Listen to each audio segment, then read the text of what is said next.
Assalamualaikum warahmatullahi wabarakatuh.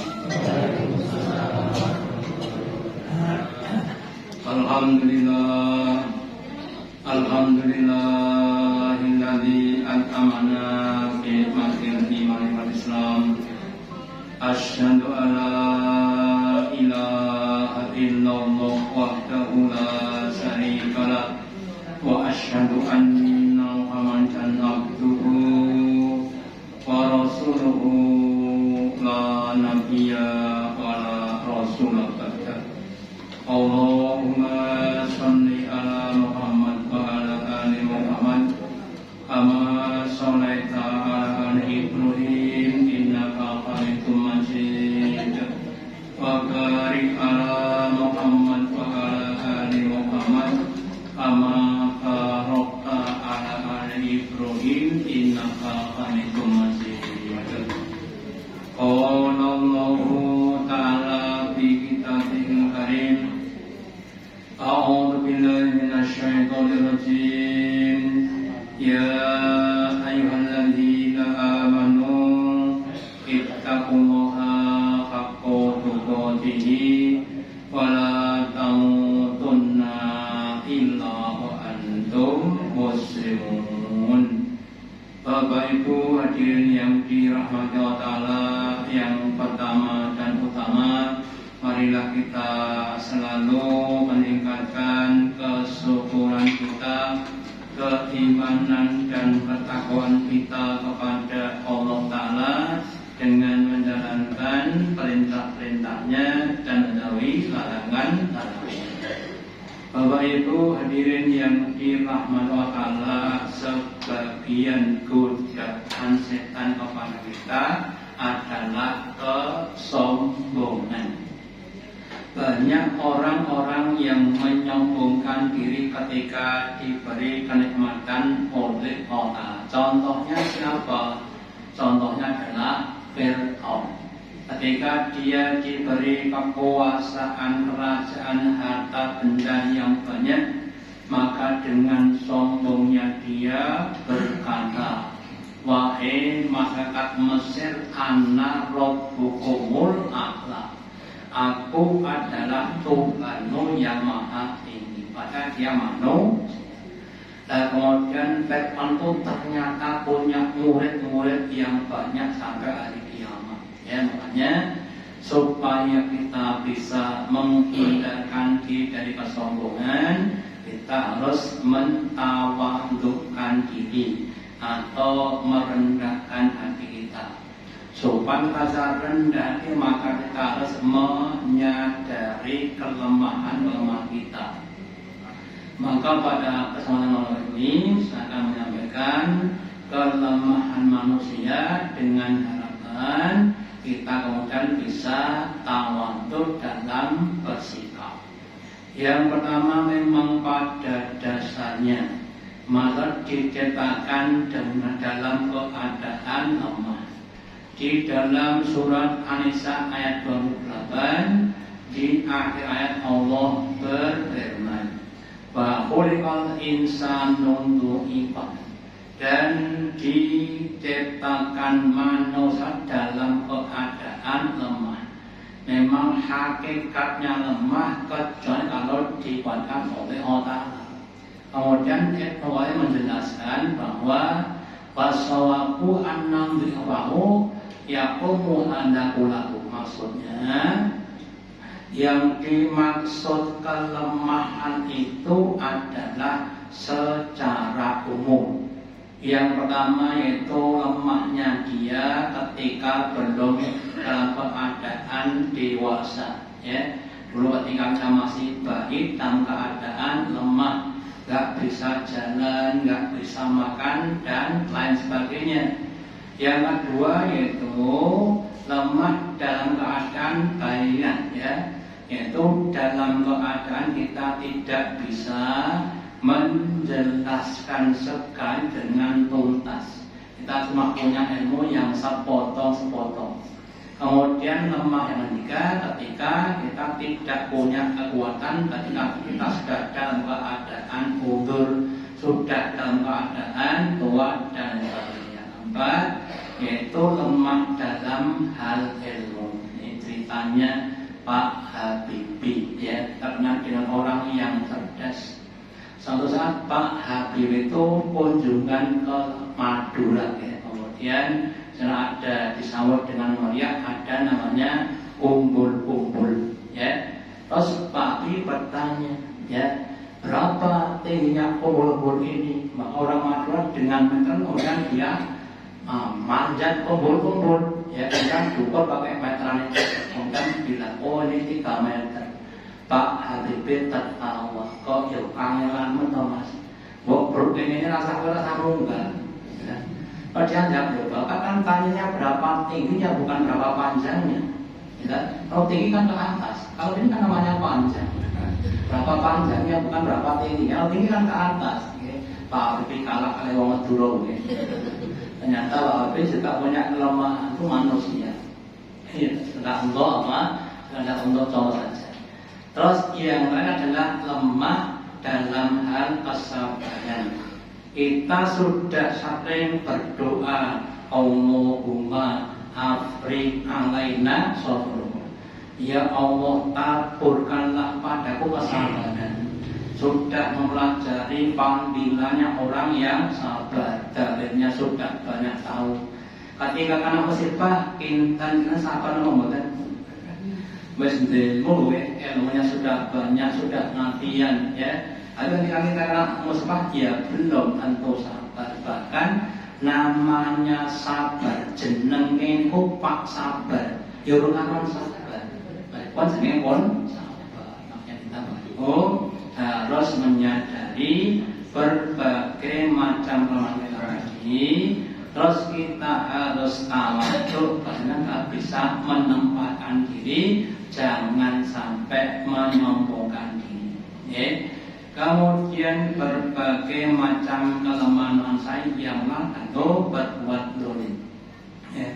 Karena tidak bisa mengendalikan jiwanya atau nafsunya, maka kemudian dia berbuat dolim atau berbuat salah.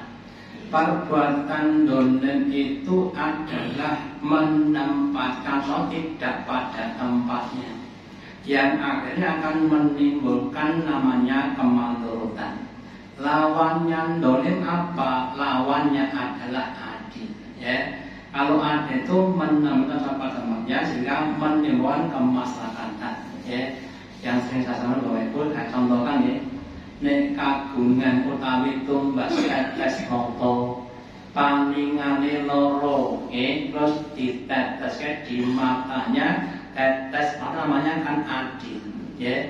Menemukan dampak positif, kemudian matanya sembuh, itu namanya adil, ya. Tapi kalau netesnya itu di sudut mata sini, kalau penyuntingan netes mata itu kalau bisa di tengah-tengah sini, ya. Jangan di sini nih. Nah, kalau di sini nanti tidak masuk ke mata, tapi masuknya ke sini. Kemudian rasanya nopo, air. Tapi nggak sembuh. Kenapa? Nggak pakai tempatnya. Netes orang yang sing dolim. Kenapa? Karena nggak pas tadi. Ya. Apa? Apalagi kalau tetes mata tipe tanggen ilat, soto tipe tanggen melipat. Itu jadi nopo. Ya. Kudune soto niku tang ilat, tetel tanggen melipat malah duane. Soto ne tanggen melipat, tetel tanggen ilat, nah jadi namanya dolim. Ya. Terus kemudian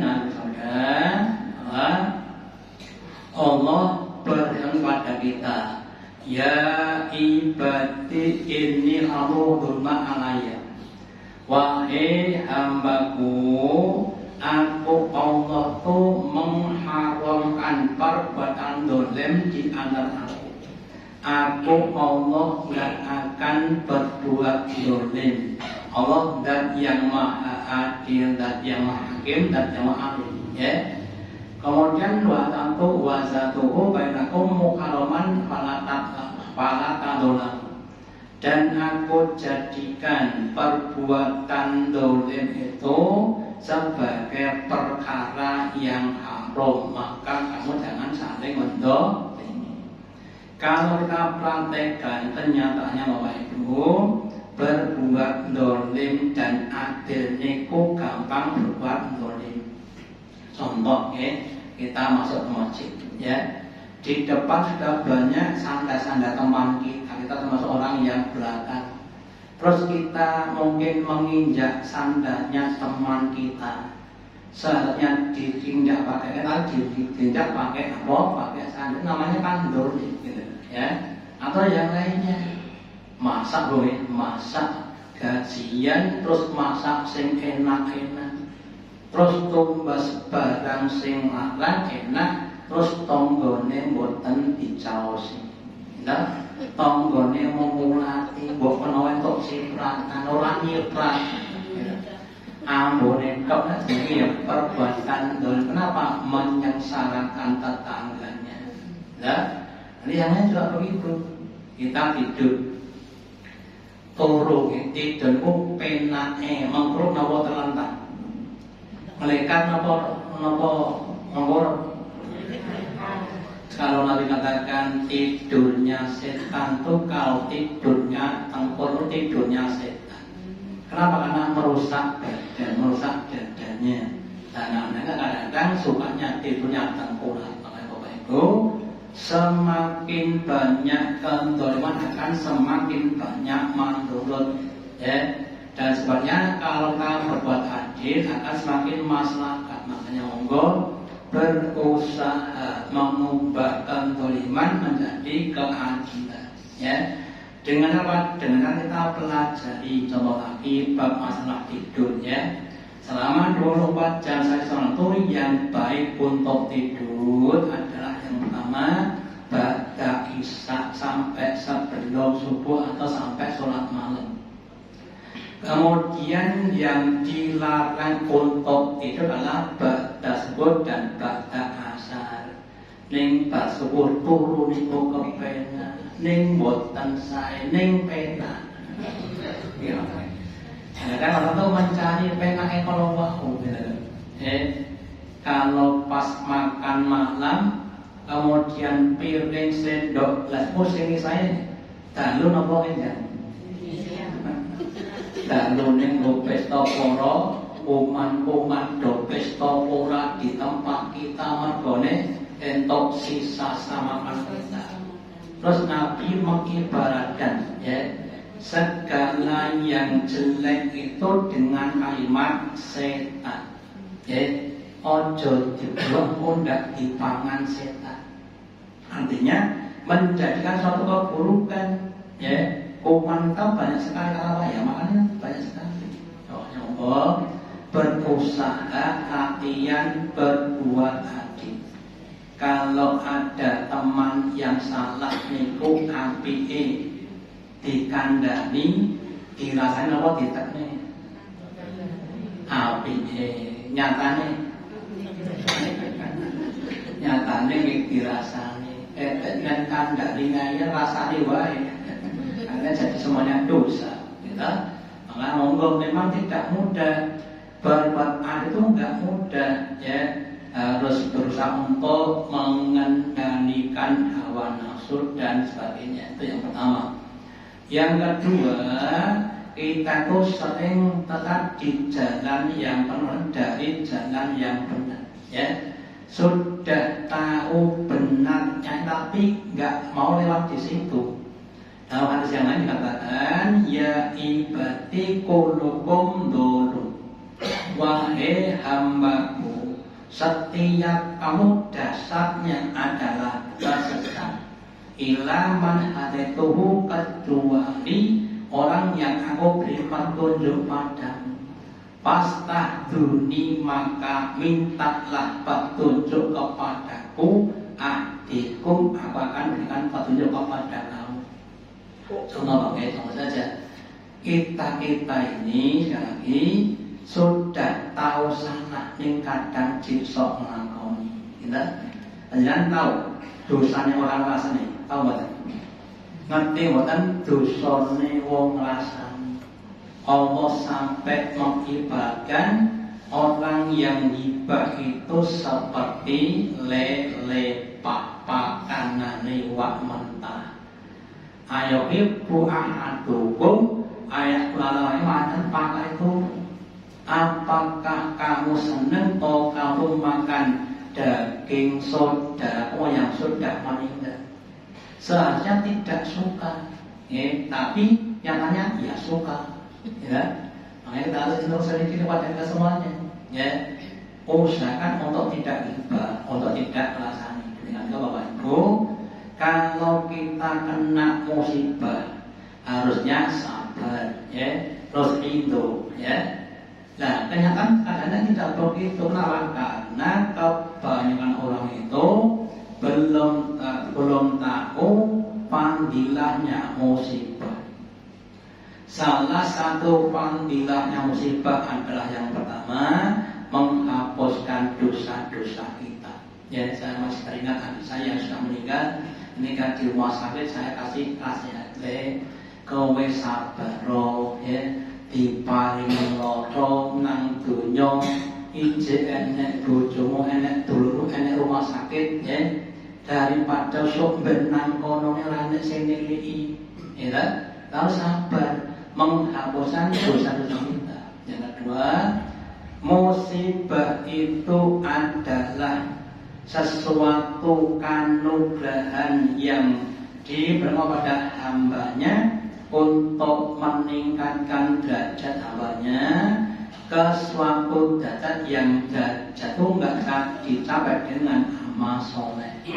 Kita nggak bisa mencapai dengan amal kemudian dikasih sakit musibah, dengan kita sabar akan mencapai pada derajat itu.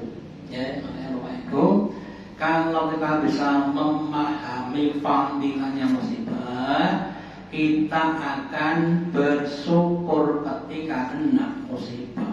Tapi itu tidak mudah, ya. Atau nanti yang lainnya Bapak Ibu, bab masalah kesyukuran juga begitu, ya. Tidak banyak orang yang bisa bersyukur. Hanya hamba yang diberikan petunjuk untuk bisa bersyukur, ya. Kemudian dimulai dari yang sedikit.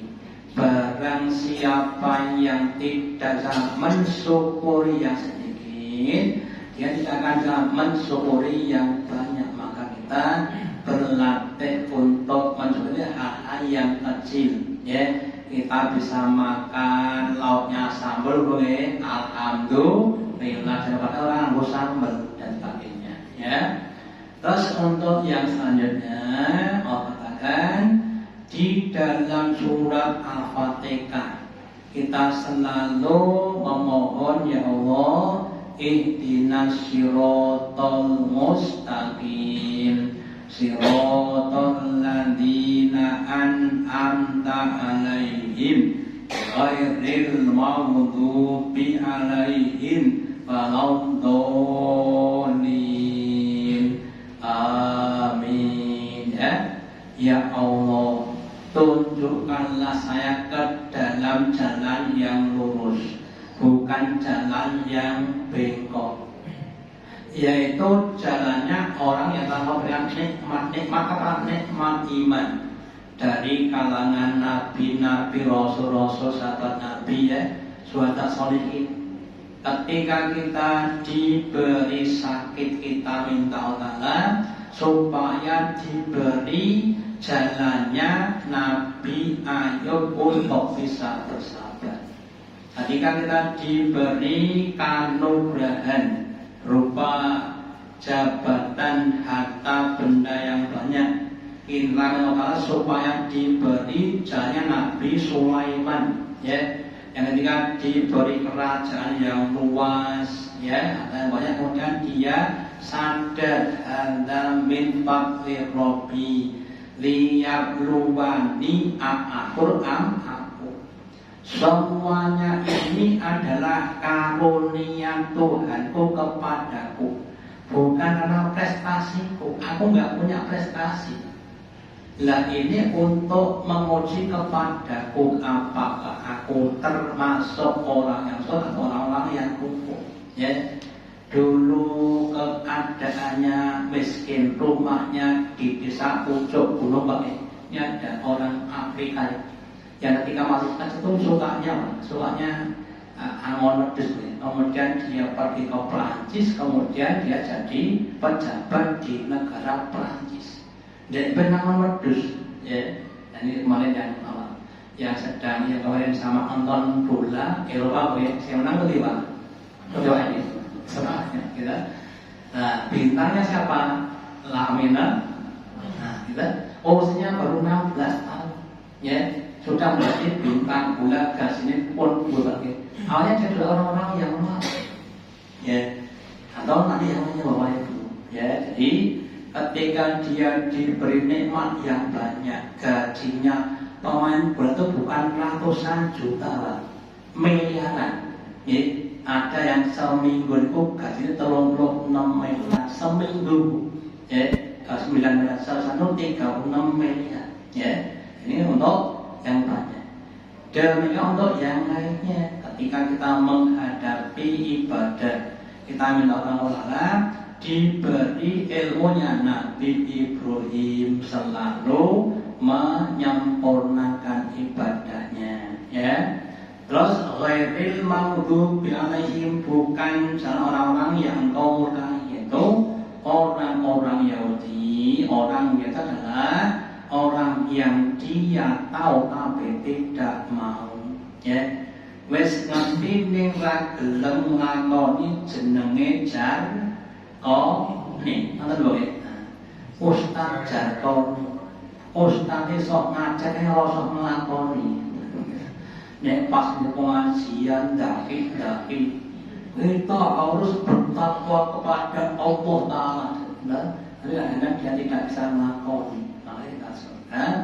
Berusaha seperti Nabi Ibrahim dan sebagainya, ya. Terus orang Yahudi itu seharusnya iman, tapi karena sombongnya terus nggak mau iman, maka kemudian dia dimurkai Allah. Kemudian yang berikutnya, waladhdallin, bukan jalannya orang-orang yang, yaitu orang-orang Nasrani. Orang-orang yang dia tidak tahu tapi dia beramal dengan ketidaktahuan mereka. Ada juga orang yang dia rajin ibadah tapi nggak punya ilmu, artinya ibadahnya nggak diterima oleh Allah. Bapak Ibu, kita semuanya harus berusaha untuk selalu minta petunjuk kepada Allah Ta'ala dalam menghadapi berbagai macam masalah hidup di dunia. Kemudian lapar, tidak mampu makan. Hakikatnya kita itu orang yang lapar, gak mampu makan. Allah berfirman, ya ibadi qulukum ja'in. Wahai hambaku, hakikatnya kalian adalah orang yang lapar. Ilaman an'amtuhu, kecuali orang yang aku berikan makan kepadanya. Pastamtiuni, maka mintalah makan kepadaku. Abimkum, aku akan memberi makan kepada kamu. Jadi Bapak Ibu, kebutuhan kita sehari itu padanya yang adalah Allah Ta'ala, ya. Ada orang yang miskin nggak punya apa untuk makan. Ada juga orang yang kaya punya apa tapi nggak boleh makan. Kita tahu bahwa orangnya kaya apa-apa punya termasuk tapi dikasih penyakit yang nggak boleh makan cuma sedikit. Kita mak-eman larang jenenge obat. Kalau mengatakan makanlah makanan yang berupa obat, jangan sampai kamu makan obat sebagai makanan. Maksudnya, terutama yang sudah 50 atas, kita makan saja yang menjadi obat kita, yang menyehatkan badan kita. Ya, Bapak Ibu, saya dapat video terus mengatakan kalau bisa selama 2 pekan itu pagi, siang, sore makannya sayuran yang terdiri dari Jepang, kemudian wortel, pare, jagung, sama buncis. Niku 2 pekan digladrak tadi P42 untuk mengosongkan atau mendetok pada tubuh kita. Niku makanan siap ning boten enak, Pak. Ya, oke. Nek ayam goreng enak nih. Oke. Kemudian saya kemarin sudah makan 3 kali lompat sekali alhamdulillah. Tidak. Nah, berusaha untuk minta kepada Allah, ya. Di baik yang kecilnya itu kalau kita mintanya kepada Allah Ta'ala, jangan kepada siapa, ya. Jangan malu untuk berdoa kepada Allah apapun yang kita inginkan. Ada seorang sahabat Nabi yang tali sendalnya itu terputus dulu. Ya Allah, kalau nyuwun tali sendal, tali sendal putus. Ya, yang kagungan wajan si cilang kowe dulu. Ya Allah, nyuwun wajan ya Allah. Ya enggak apa-apa. Ya, karena memang kita butuhkan. Jangan merasa malu untuk minta kepada Allah. Demikian juga ketika kita berdoa juga begitu. Padahal kita juga orang-orang yang telanjang, maksudnya tidak untuk beli pakaian kecuali yang dikenal oleh Allah. Ya ibadi kulkum arif. Wahai hambaku, hakikatnya kalian orang-orang yang telanjang, enggak mau beli pakaian. Ila man kasatuhu, kecuali orang yang berikan pakaian. Pastak suni aksukum, maka mintalah pakaian waktu nanti aku akan berikan pakaian. Jadi termasuk juga ketika kita punya atau tidak punya pakaian, ajeng jagung kok kudunge ya mung kuwi terus. Terus yang ngapunten pengen yang lain, terus kita berdoa monggo enggak dilarang. Kantok berdoa apapun yang kita minta, yang kita butuhkan. Bedanya Allah dengan manusia, Allah semakin diminta semakin anyep. Kongkok dremis men esok jaluk awan jaluk sudah jaluk meneh itu orang manusia. Allah Ta'ala semakin cinta semakin senang, ya, karena hambanya sangat membutuhkan pada Allah Ta'ala lagi. Makanya Bapak Ibu jangan malas untuk berdoa. Nah, walaupun doa diparing-paringi kalau terjadi jelek, Nabi katakan termasuk orang yang tergesa-gesa ketika dia berdoa belum dikabul, kemudian dia meninggalkan doa.